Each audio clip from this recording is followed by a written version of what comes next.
दोस्तों, क्या आप जानते हैं कि भारत और पाकिस्तान जो अक्सर एक दूसरे से उलझते रहते हैं, एक जल समझौता पिछले 60 सालों से निभा रहे हैं। जी हाँ, ये है सिंधु जल संधि, दुनिया की सबसे सफल जल संधियों में से एक।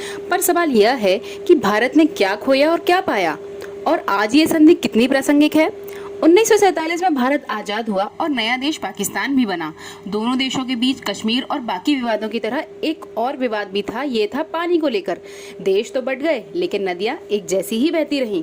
1948 में भारत ने पंजाब की तरफ जाने वाले पानी को रोक दिया। ये बन गया जल संकट का पहला पड़ाव। इससे पाकिस्तान डर गया, अगर भारत पानी रोक दे तो हमारी खेती कैसे चलेगी।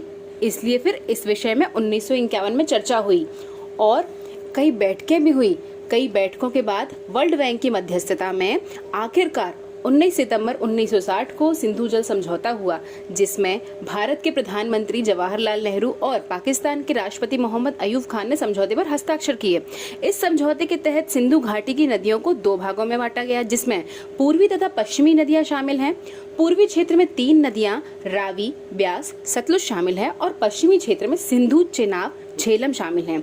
इसमें पूर्वी क्षेत्र की नदियों का अधिकार भारत को दिया गया और पश्चिमी क्षेत्र की नदियों का अधिकार पाकिस्तान को दिया गया, जिसमें 80% पानी पाकिस्तान को दिया जा रहा है और भारत 20% ही पानी उपयोग कर रहा है। भारत इस जल का बहुत सीमित उपयोग कर सकता है, जिसमें run of river, hydro power project शामिल हैं और सिंचाई शामिल है। भारत और पाकिस्तान के बीच तमाम विवाद रहे, युद्ध भी हुए, लेकिन इस संधि पर कोई असर नहीं पड़ा।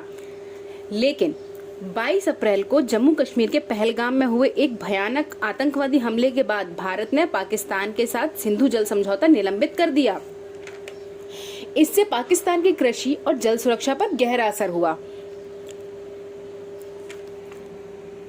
थैंक यू दोस्तों, जानकारी अच्छी लगी हो तो लाइक करें, सब्सक्राइब करें, कमेंट करें।